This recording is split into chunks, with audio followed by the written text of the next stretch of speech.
Welcome to The Beef. The Beef. Welcome back, everybody, to another episode of The Beef Podcast. I'm your host, as always, John Kelly, a.k.a. John the Marketer on Instagram. I know I sound like a broken record. I've said this a million times, but if you're not following me on TikTok, Instagram, Facebook, all those places, man, we are posting the stuff that we're doing all the time, trying to get you some behind-the-scenes look, some of the cool stuff we go to, like Podcast Movement, where I met our awesome guests that we have today. So joining me in the studio, I have Andrea Sager. She is the CEO and founder of Legalpreneur. Andrea, welcome to the show. Hey, nice to see you again, even though we met in Dallas. We actually both live in Houston, which is really cool. But yeah, excited to be here. It's always exciting when you're at a conference and there's so many people that are there. I mean, internationally, nationwide, all that stuff. And then you run into somebody and they're like, oh, well, I'm from, this little area in Texas called Clear Lake. And it's like, oh, yeah, we know where that's at. We know exactly where you are. So It's fun when you run into somebody that way. Yeah. But I can't thank you enough for coming on the show. This is a pretty exciting one. We have a lot of business owners that listen in.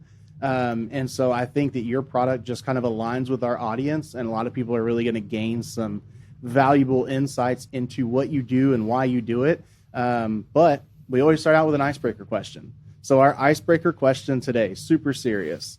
What is your favorite meal to cook and why? To cook? Oh, man. Yes.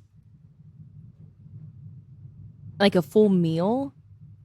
I mean, if you don't like to cook, you can say I hate cooking, but. Well, I do hate cooking, but my favorite thing to make is popcorn on the stove. So I don't know if you remember at Podcast Movement, they did actually have fresh popcorn. Yep. I love popcorn, but I'm to the point where when I was a kid, I loved microwavable popcorn, but now I only love like fresh popcorn, and I love making it on the stove. I'm a popcorn junkie, so I'm right there with you. I still eat the microwavable popcorn. My kids love it when we have movie night and we pop that popcorn, and they like to throw M&Ms in theirs and all this other stuff and mix it up. But just good old like extra butter popcorn. That's my favorite. Yep. I've actually never. I have cooked my it on kids. the stove. Oh, it's so good. And now my kids are so spoiled with popcorn. They're like, I want to make it on the stove. I want to sit me up on the counter so I can see it pop. So yep. That's your fault, though. You did it. I know. Man, for me, I'm not a huge fan of cooking, but when I do enjoy, I guess, the satisfaction of like coming up with a meal and putting it together, working so hard on it, putting it down in front of people and they enjoy it. For Thanksgiving, I smoked my first turkey ever. Last year, and it was so phenomenal. Like I've never had. I'm not a big turkey fan. But it was so moist and just perfect. And I know a lot of people hate that word, moist, but I don't know why people don't like that word. I know. It's like a taboo thing. You're not supposed to say it. People just don't like it. It's weird. But I would say my favorite recipe, we just tried a new recipe one night and just started, following what you find on Google or whatever. And it's called Loaded Potato Buffalo Chicken Casserole. And I'm a hot sauce fan. I'm a buffalo chicken fan. I'm a loaded potato fan. So it's basically just like roasted potatoes in this buffalo sauce and, a bunch of other seasonings that you kind of mix up together. And you just roast those in the oven. The prep work takes most of the time to cook it, but it's actually fairly easy. And then you just throw the chicken in that same seasoning, coat it all up, throw that on top of the potatoes, cook everything again so that it's all cooked now, and then on top of it is cheese, chives, whatever you want hungry in there for that loaded. Yeah, it is really good. If I didn't go to lunch like right before this, I would be hungry as well. It's an well, I haven't had lunch, so I'm like, man, what do I want for lunch today? We're recording this at 2:15. You haven't eaten lunch yet? Oh man, I would be. Well, dying. I'm dressed in my golf apparel. I went and golfed 9 holes before this. Oh, nice. Because I'm about to be on the road for like 3 weeks. Yeah. And I was like, let me go. And I'm literally every single day until the middle of October is booked. And so I was like, okay, I have literally a few hours. Let me go golf before I don't golf for a whole month. Right. Well, we should have just set up time for us to go golf together, and then we could have done the podcast afterward with a little mobile rig, We should have done it on the golf course. That's a new one. That's a new one. First one live from the golf course right there. Andrew and I have recently taken up golfing. We're not good by any means. I'm not. So good. It's ugly what happens out there, but we have a lot of fun doing it. And one of our favorite things to do while we're at work is to be able to crack open a cold one and, work throughout the day with a nice beverage in our hands. So the golf course is still that place where you can make deals, and just so happens you can drink while you're on the golf course too. So exactly. But the whole reason we're here, tell us about Andrea, who you are, where you came from, and how you got into entrepreneurship. Oh, man. So I'm born and raised in Houston. I went to school in a tiny town in Kentucky, and I started my first business when I was leaving college going to law school, because I actually made pretty good money in college because I was in ROTC, I was in the National Guard, and then I had I worked. So I made pretty good money in college. But then I went from college to law school when you can't work. I was like, oh my gosh, what am I going to do? Now I'm going to be really poor. So what I started doing was selling clothes out of my closet on Poshmark. And this was way back in the day when Poshmark just launched. So I was like one of the OGs on Poshmark. And I literally sold everything. And then I started going, my ex-husband loved going to the thrift stores. So I started flipping clothes and started making decent money there. And then after that, I was like, I want to start, buying new clothes wholesale and reselling them on Poshmark, because a lot of people were starting to do it. I was like, oh, how do I do that? I want to do it. Started that, and I was like, oh, I want my own website. So then I really just had this full-blown online clothing boutique. Then we opened a brick and mortar store. Then we started manufacturing, literally worked my way all the way up to having to a brick and mortar store, manufacturing from overseas, did that whole thing. And then when I got out of law school, I had the big job. I had, the dream job at a big law firm. We were in Kentucky at the time, Northern Kentucky, which borders Ohio. So I ended up working in Cincinnati, and I sold the store, and because I was like, oh, this is my dream job. And then I remember my first week there, I was sitting in the office, and it hit me all of a sudden. I saw all these old men walking around in 3-piece suits. And I was like, oh my gosh, they've been here since they were my age.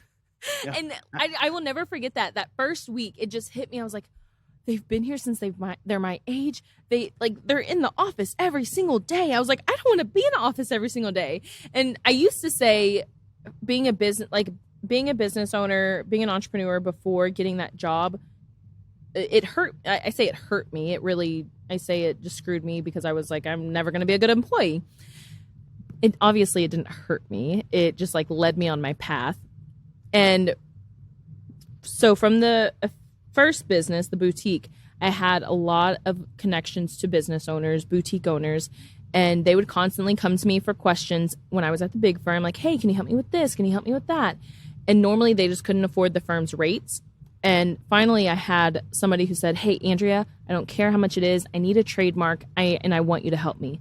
I'm a first-year attorney, and I'm thinking, wonderful, they're going to love me. That's going to be my little place in the firm. I'm going to be a rainmaker, just bringing in business. No. Yeah. I had a partner tell me to my face, we do not want small businesses. They are not quality clients. And this client in particular, I remember looking up to her because she was multiple 6 figures, almost $1 million boutique. And I didn't understand. I was like, what is he talking about? She's going to pay the rates. I didn't understand. But that was my defining moment. And I think a lot of us have these defining moments in our lives when we realize this is not what I'm meant to be doing. There is something out there. There is something so much better out there for me. And I'm going to go do it. So finally, I realized, okay, it's time for me to go out on my own. So I was slowly planning my exit, and we were planning, my ex-husband and I, we were still married. We were going to leave Cincinnati, move to Houston because my family's here. We had put our house for sale on Monday. Wednesday, I remember texting him and saying, I hate this place. Like, I just want to quit right now, blah, blah, blah. I have enough money to save that we can, because he was staying home with our son at the time. And I was just ready to quit. And he said, wait until we have a contract on the house. That way we know the house is going to sell, and then you can quit. Perfectly reasonable. I was like, great. Yes, absolutely. I can do that. Friday, my managing partner and my mentor walk into my office, and I knew exactly what they were walking into my office for. Because I'm Hispanic, I'm female, former Army. Like, I'm like all these minorities rolled into one. So I knew that if I was going to get fired, they had to give me a severance package. And I was kind of just like holding on and doing the bare minimum anyway. And I always tell people I manifested getting fired, got a severance package to move down to Houston, buy a new house, and launched my firm the day they fired me. I had my first client that night. And so Andrea Sager Law was born, because immediately I remember telling all those boutique owners, hey, I'm officially out on my own. It happened a little quicker than I was planning. And like literally the floodgates opened, which was amazing. And so what I did was launch the law firm. We grew super quick, almost unheard of for a small business owner or even a solo firm owner. We hit $1 million within 2 years. And what happened was we launched our Legalpreneur membership, which gave all access to clients to us, because we did flat fees. We didn't want to charge hourly. And a lot of times they would just send us an email. It would take me 2 minutes to respond. I'm like, I don't want to charge them for this. But at the same time, all these little emails add up. So somebody said, hey, can I just pay you every month and you answer all my emails or answer all my questions, whether it's an email, phone call? I was like, yeah, that's genius. Let's do that. Yep. Then the membership took off. And so I was really at a fork in the road a little over a year ago. And my COO, who's my best friend, Kayla, who y'all met at Podcast Movement, I basically was like, okay, we either hire more attorneys or we go all in with Legalpreneur, so we had the Legalpreneur membership in the law firm. And then we had launched Legalpreneur, the company, which is, I call it, at the time, it was my side hustle, selling contract templates, a lot of DIY stuff. And essentially, it was like, okay, it's time. It is time to go all in with Legalpreneur. And so we did that a year ago. We launched our app in April of this year, which Kayla built on her own. And now we're just rocking and rolling, building Legalpreneur to sell for $1 billion one day. Wow. Yeah, I mean, honestly, they always say that some of the best things come out of you being put in a position almost against your will, you know? Oh, yeah. What a story to hear of, like, you're wanting to quit. Like, this is already on the horizon anyway. And then they just did it for you in a better way. Because instead of quitting and foregoing the severance package, you know, it's like if they'd had a little more patience, you'd have been gone anyway. Yep, absolutely. And killer. It was crazy how quickly everything happened, because we were to the point where we were just miserable in Cincinnati and we wanted to get out. And it was to the point, okay, we got to wait till the house sells. And my ex-husband was staying home at the time, and he didn't want me to go out on my own, because obviously it's not guaranteed money. And so it was also kind of me like waiting to get a job, because I was also applying, but I didn't really want a job. And it just happened. Like, I got fired, I got the severance package, launched my firm that night, immediately had clients, and it was beautiful. It was beautiful. Yeah, the subscription model, man, it's weird how today's society, I guess we're kind of getting sick of subscription models in a way.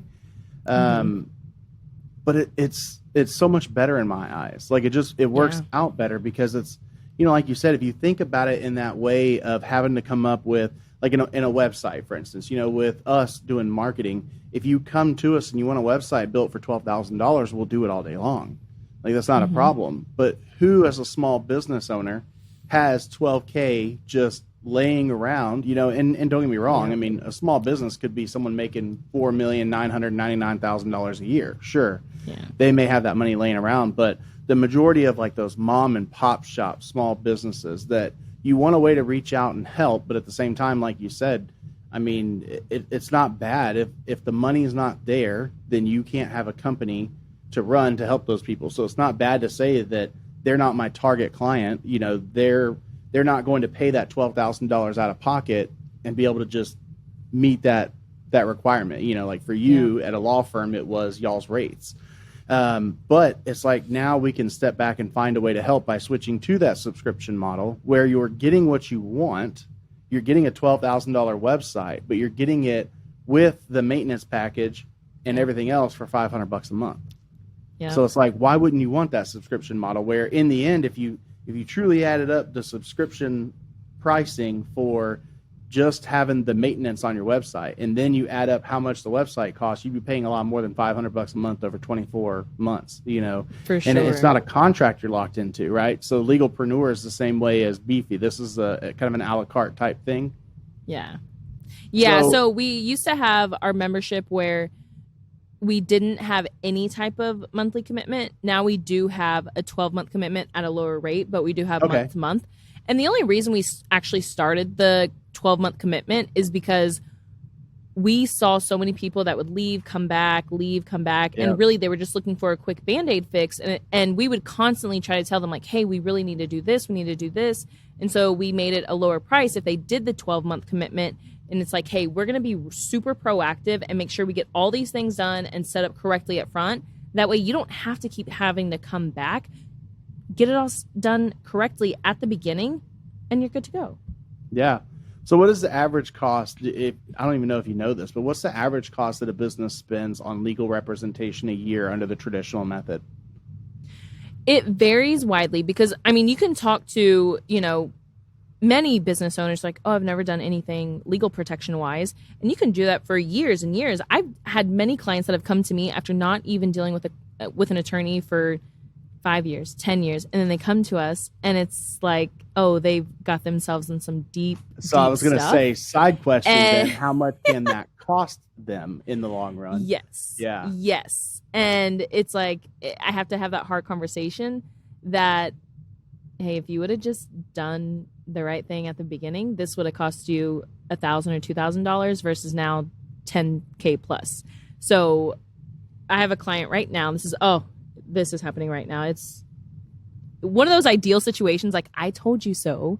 So 3 years ago, I had this client. She was a friend. We met in a mastermind and she was growing really quickly. And I was like, hey, we can help you with this. We can help you with this. Like, let's make sure you're legally set up. She's like, yes, please. I need to make sure all that's done correctly. So get her contracts done. We're trying to work on her trademark. And we do a trademark search for her. And there's another brand, literally pretty much the same exact name. And she's like, oh, well, I love my name. I'm not going to rebrand. I'll just wait to see if they come after me. And I'm like, hey, this is trademark infringement. You need to change your name now. She's like, no, I'm just a small fish. They're not going to worry about me, blah, blah, blah, blah, blah. Like that whole spiel when you think, they're never going to come after me, blah, blah, blah, blah, blah. Yeah. Literally 2 weeks ago. This was 3 years ago. 2 weeks ago, she's emailing me, texting me, freaking out. Like, I got this cease and desist letter and blah, blah, blah, blah, blah. They're threatening to sue me, da, da, da. And I'm like, of course, I'm not telling her I told you so. But in my head, I'm like, I told you so. And the thing is, and this is the big thing that people don't see at the time, because there's literally nothing I could have done at that time to get her to see the big picture and really understand, like, hey, you need to do this now. Like, she just wasn't seeing it. So right now, what she's paying me to handle the legal stuff for her is like $1,000. I don't think it'll go over $2,000. But she has to rebrand.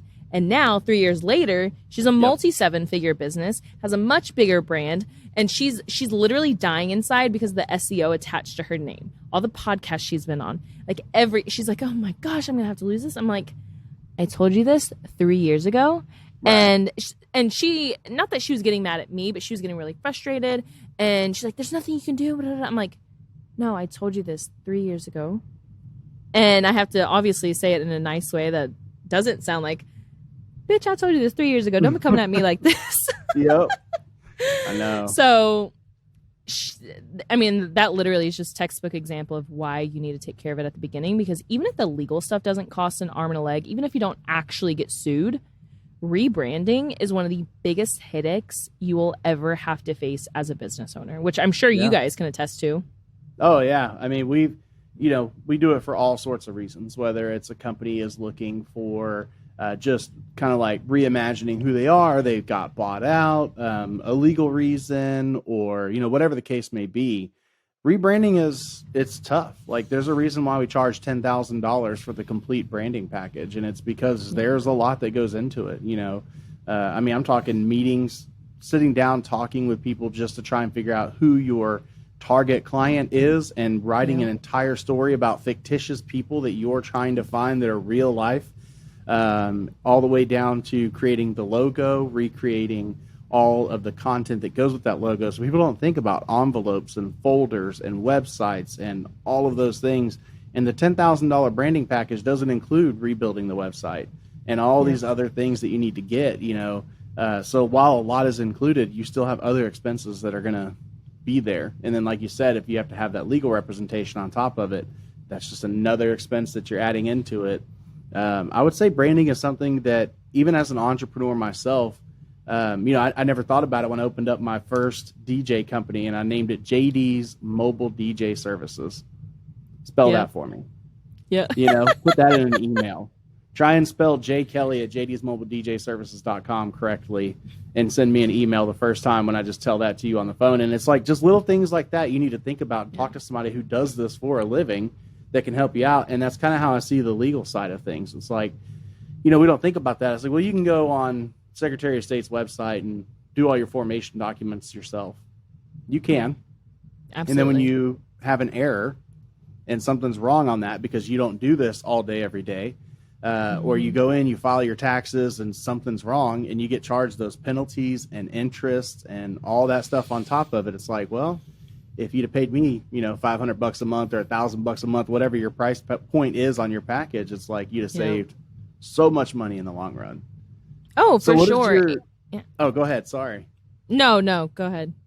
I was just going to ask, like, what services do you provide? Because I know, obviously, I've seen some of this stuff. We've talked while we were in Dallas and all that, but there's obviously some things that you probably offer I don't know about. And, of course, the person listening right now, they probably are still asking themselves, so what the heck is this? Is it a law firm, or is it, so just kind of give us, like, that elevator pitch of what Legalpreneur is, what you have to offer, and who your target market is.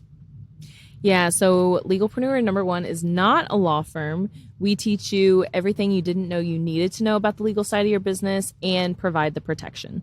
So number one way to get started is our legal protection playbook. It's literally $37, teaches you everything you didn't know you needed to know.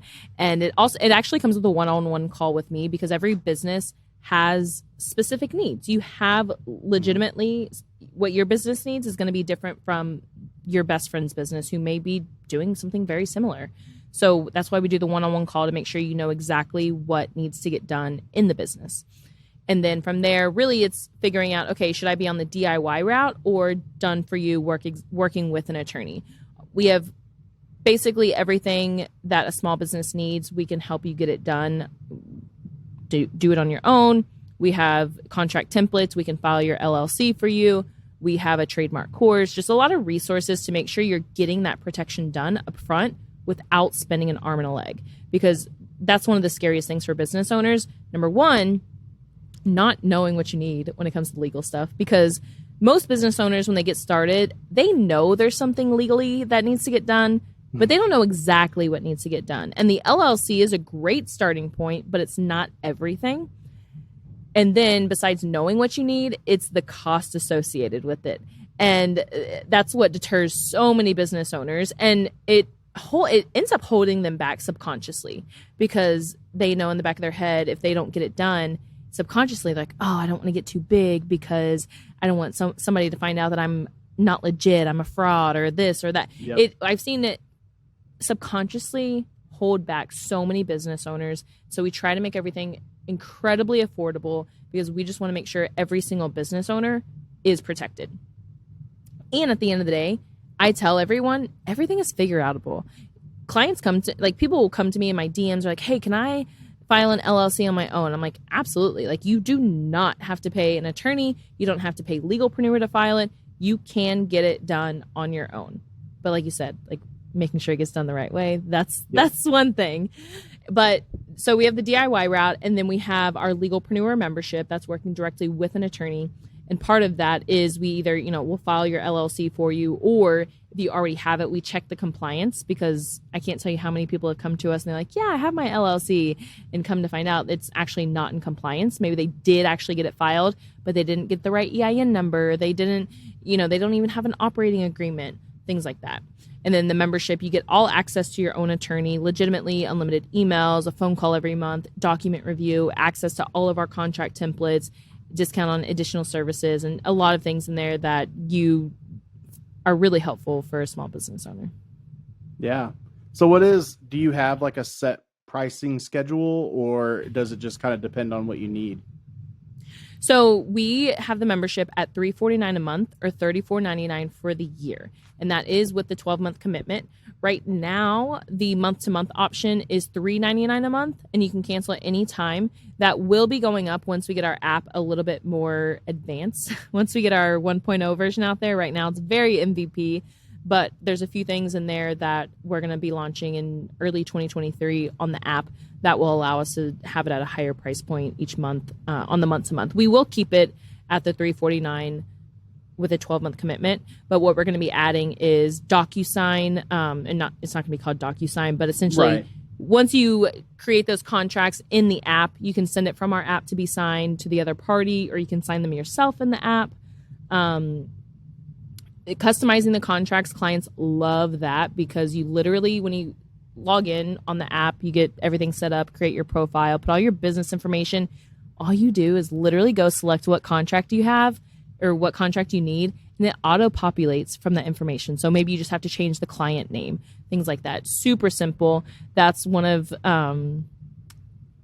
that's probably the fan favorite or the client favorite for all of our current Legalpreneur members. And it's so funny to see how far we've come, because when I started this, it was literally like, hey, email me if you have questions. Here's my Calendly link if you need to schedule a call. Here, go over here to get your contract templates. And it was just literally everywhere, back and forth. Yeah. It was very clunky. And we had no idea that it was going to grow as much as it did. And so finally, it was to the point where it's like, we have to have an app. Like, there's literally, I don't even want to bring in another person until we have an app, just to keep everything in one place. So got that launched earlier this year, which has been amazing. Yeah. I mean, I can't imagine you had to be running out of time to book on your calendar. Oh, yeah. Like, I was literally booked out for a month one time. I remember this one time we had a really big launch, and because we were doing webinars, and we had this big launch, and somebody signed up. They're like, I can't even get a call for at least a month. Like, this is a waste of money. And so I had to open up more calendar time, and I was already trying to be protective of my time, but it literally was to the point I was on calls back to back to back from like 9 a.m. to 5 p.m. And I'm like, I cannot do this anymore. That seems like it would drain your sanity pretty quickly.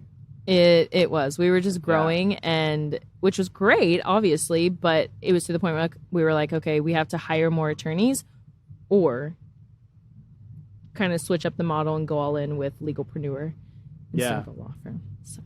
So backing up to when you first kind of founded the law firm and then Legalpreneur, give us the timeline on that again. Like, how long ago are we talking? Because it seems like we're talking pretty recent. So this isn't something that happened in the 90s. This is kind of recent. Yeah. So I started at the big firm October 2nd, 2017. Okay. I got fired at the end of April 2018. So I was there for like 7 or 8 months. And the day I got fired that night, I went and I posted in some Facebook groups like, hey, I'm officially on my own. And then the email started rolling in, and Andrea Sager Law was born. And so end of April, May 2018 was when I launched the law firm. Yeah. Man, small businesses, not just because, I know we're still a small business. I don't know about you with the growth that you've had. Definitely still small for now. Yeah.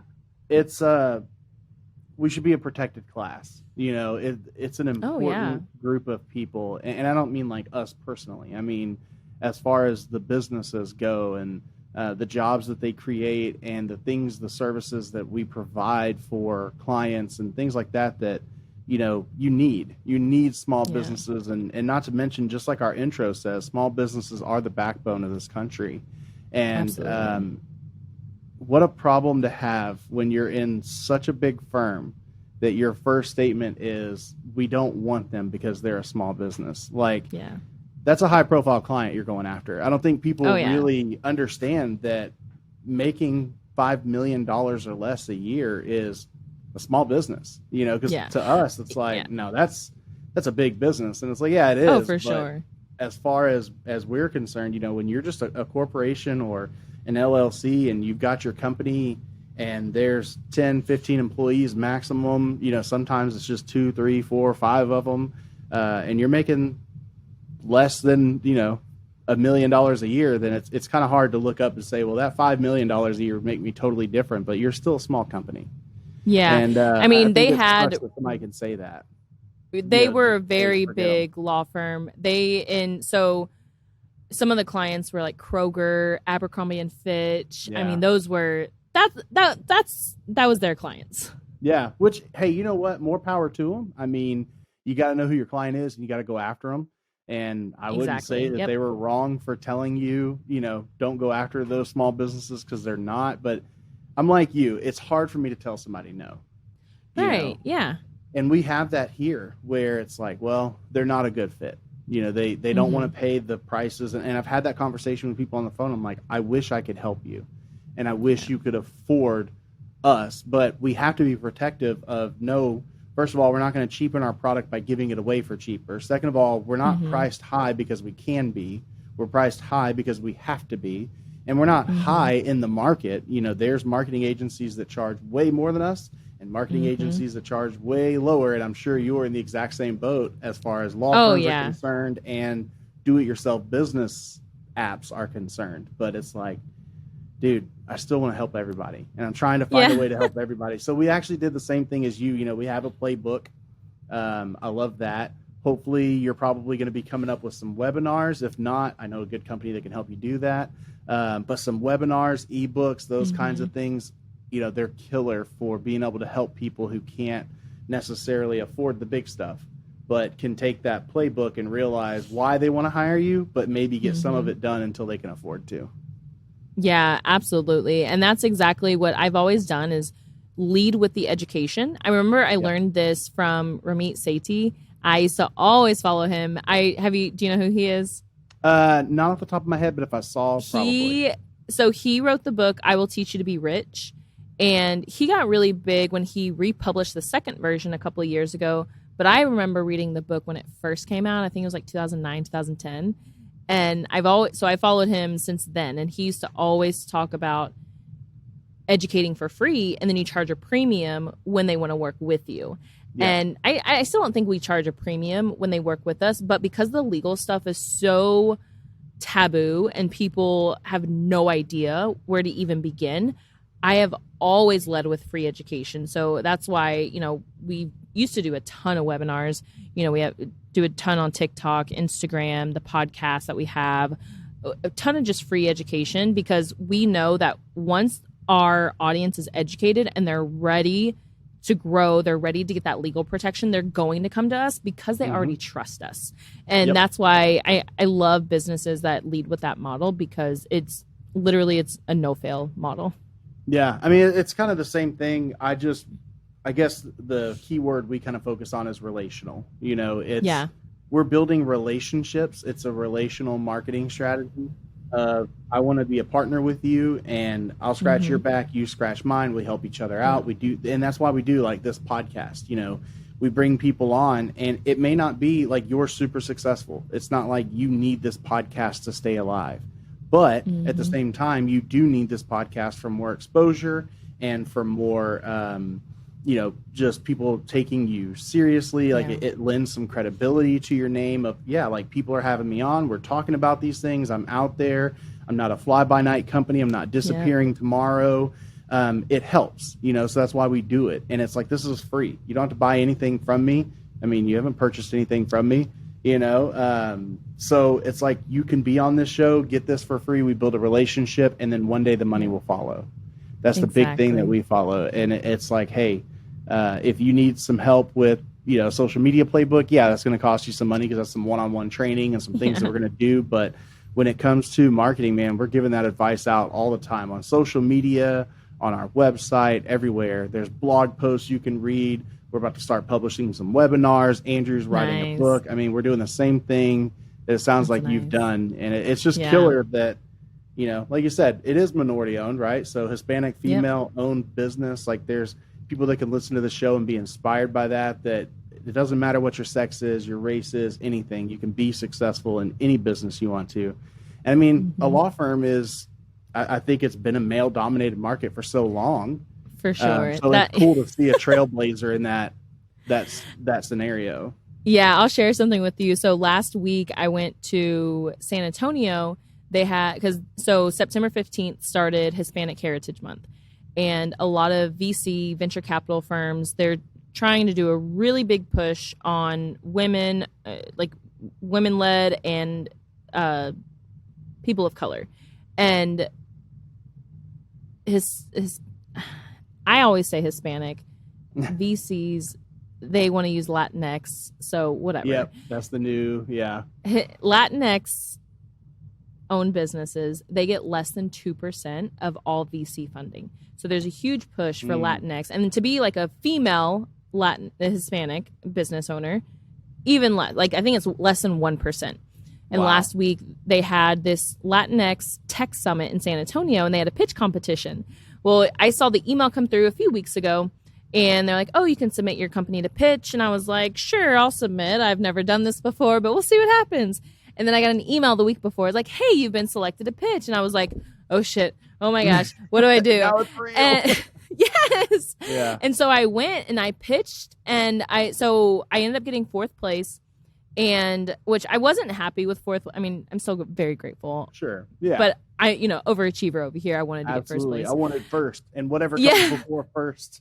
Exactly. Yeah. But I can't tell you how many people mention that about being female in the legal space, even Hispanic in the legal space, because, you have LegalZoom, Rocket Lawyer. If you go to any of their websites, they're not marketing to millennials, Gen X, and it's just, or Gen Z. I don't know why I said Gen X, but it is time for a huge shakeup. And so we're going to be raising in probably early 2023, and just getting those connections already. It was amazing because they were just as excited. They're like, I can't believe you're, not that they were like, I can't believe you are female and Hispanic, but this is wonderful that you are female and Hispanic and shaking up this industry, because it is much needed. I mean, we saw Legally Blonde, so we know Reese Witherspoon became a successful lawyer a long time ago. Yep. No, but in all seriousness, that's the crazy part about just society as a whole where we're at, is it's like, it's not that women haven't been lawyers before. I mean, it's been happening for a long time. It's just how long that process takes to go from a white male dominated market, because that's just what it was, to, seeing those changes occur. And then all of a sudden, like you said, it's that trickle down of like, well, now, it doesn't matter what race you are, what sex you are, gender, whatever you want to call it. You can be a lawyer. Like, we all know that. We all agree to that, except the crazies. That's a generally accepted thing, but it's like all these other little things that kind of like finger off to the side of that main body of belief of just like, well, wait a minute, but we also have to change, like you said, the funding side of it and the grant side of it and all these other things that go into it, where it's like, well, now we still have more changes to make. We still have more progress to go through and see. So it's crazy. I think society as a whole, that's just kind of where we're at right now. But I love inspiring other people, because, you just never think of it from that perspective of like, for instance, I had for a while a Hispanic, Latinx female firefighter with me. So similar market, this is a lot of men do this job. Even today, it's not something, I don't think firefighting will ever be one of those jobs that's female dominated, or maybe even a 50-50 mix. But there are some women out there that can outperform a lot of men out there in the firefighting world. And this firefighter that I had working with me, excellent firefighter, but that was one of my most exciting things to do. Was we would pull up on scene to go do this like public relations event, and then we're handing out helmets, and everyone loves seeing the firefighters, but there's a special gleam in that little girl's eye when she sees a girl that's on the fire truck that's like, wait a minute, oh, I can be a firefighter too? Like, okay, awesome, because we aren't in schools like telling little girls, hey, you need to go be a firefighter. We're telling them whatever, like be president, be the first female president, be rich, be successful, but we don't tell people as much as we should. I think go be a cop, go be a firefighter, go be a nurse, do things that are going to matter to society and help society. But even more so when it's a little Hispanic girl, and then my firefighter can start speaking Spanish to her, and it just like throws them for a loop, and it's just really cool to see. I love those inspiring stories. So I feel like that's awesome. I feel like whatever language is used to say, like, I can't believe you're a female Hispanic in this business, I just see it as more of like an inspiration, of like you're inspiring people to see what you're doing and creating and innovating. I mean, Legalpreneur sounds like an innovation. It's a change to the status quo that we would see, where typically, that's how it would be, is I need to go hire a CPA firm to open my business, or I need to go hire a law firm to open my business, to help me do it the right way. But now what you're telling me is I can save a whole lot of money and do it myself, but have some expert guidance. Yes. Or I can pay you the money to answer my questions and help me out with it. So that's pretty killer. Where do we find you? Where do we support you? Like, what do you have going on as far as website, social media, all that stuff? Thank you. Yeah. So the playbook is at thelegalpreneur.co, and we have the Legalpreneur podcast. I'm over on TikTok at the Legalpreneur, Instagram, the Legalpreneur. We have a blog. We have a lot of free information on our full website, which is thelegalpreneur.com. But yeah, we have anything that you need. I do have a book coming out in January. It's called Legalpreneur, The Business Owner's Guide to Legally Protecting Your Business. So be on the lookout for that come January. Absolutely. Yeah, we're going to have, at the bottom of our show notes, we always link our guests and all their social pages and the company's information, all that stuff. So we're going to make sure to link your podcast down there. That way people can take a listen to that. What is, just so that, someone who's listening to this show right now and they're like, well, I don't know if I even need to listen to that podcast. What are you talking about over there, and what are y'all doing over there? Well, I switched it up this year. So now I'm doing 3 episodes a week. And they're not long episodes. So Monday is a short legal episode, just quick tidbit, because if you throw too much legal at somebody, they're like, what? Oh, yeah. So we break it down every Monday, just a little bit of legal to keep it going in your head. And then Wednesday is an interview with an amazing business owner. Let them chat about their business, highlight them, and then also have them talk about what they have or have not done with the legal stuff in their business. So that way we can highlight, hey, they're an amazing business owner, and this is what they've done, or this is how they got in trouble because they didn't legally protect their business. So really candid. And then Friday is more of a business episode. So I have always been asked by people like, hey, can you coach me? Can you mentor me? And I'm like, I don't want to be a coach. I just want to build my business. But what I've learned, honestly, is that I have a lot to give and I can serve in many valuable ways. So that's what Fridays are for, is just to give another short episode, some tidbits about business in general. Yeah, no, I mean, that makes sense. Yeah, that's something I've thought about. So we're actually renaming the show. And we're going to rebrand the show. Everything's going to remain the same. If you're subscribed to The Beef, the new name that pops up is going to be still, you're going to be a subscriber to that. Nothing's going to change. It's just going to be a different intro, outro, all that stuff. And that is something I've thought about doing, is just take and say, like, the story of Coca-Cola. And it's like, I'm going to narrate for 10 to 15 minutes the story of Coca-Cola, kind of in my own words, some things that I want to talk about. And then some facts about them and what they did for a marketing side of things, So it kind of brings that into it. But it's such a great way to kind of help bring different listeners in, because, this is an interview style podcast. So someone may kind of see that, well, okay, it's not just the host talking for 10 to 15 minutes. It's him and a guest for 30, 40, 50 minutes every single episode. Not my thing. I'm out, So maybe I can capture that listener by showing them some different content, a little shorter form that they might like. So that's really cool that you kind of change that up and do some things. I'm a weirdo, so I like reading law. I have often toyed with You the are idea weird. after I finally finish my 10-year bachelor degree that I'm doing, half time, part time, and a couple of years, no time.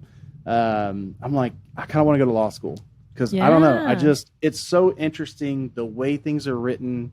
And then it's kind of like a puzzle. I see it like a puzzle of just trying to figure out, because of the way that we write laws in this country can sometimes be Archaic. just absolutely asinine. Yeah, exactly. It's like, the big one I know, because I teach license to carry in Texas. And so I know Chapter 9 penal code. God, I haven't done a whole lot of classes recently, but when I was doing those classes every single week, I could almost recite you Chapter 9 penal code, verbatim, Section 931, 932, 933, and use of force, and then use of deadly force, and defenses to prosecution, and all that stuff.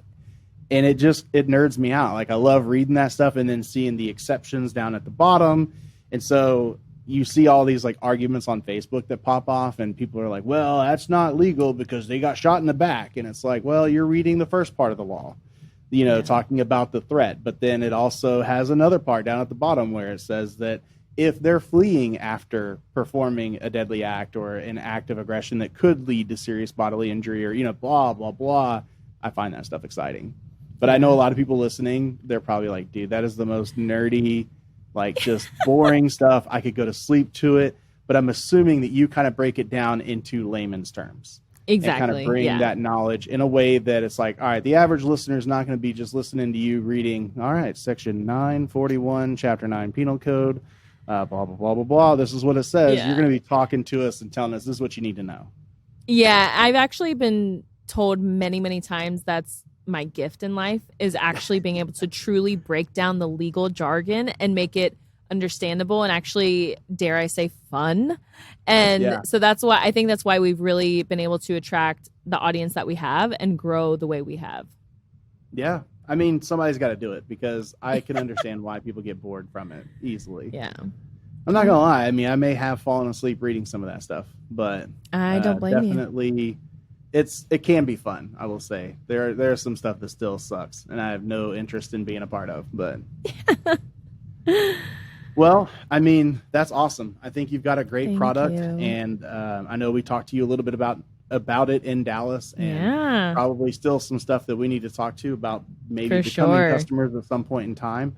And I can't thank you enough for coming on the show and sharing your stories with us and all that stuff. It truly was a really interesting thing to hear about. So thank you. I appreciate that. Yeah, I'm glad you're too. successful. We'll definitely have to have y'all on the Legalpreneur podcast. Oh, heck yeah. We've always wanted to do some stuff like that. And not only that, but just start promoting some things, cross-promoting, getting more information about your show out there to our listeners. And I think I would encourage our listeners to definitely check your show out and see if they like it, because it sounds like you probably do some very similar things that we do as far as the interviews and stuff. I bet they would learn something. I bet they'd hear some really cool stuff. And heck, probably even some words of caution for them. Yeah. So. Yep.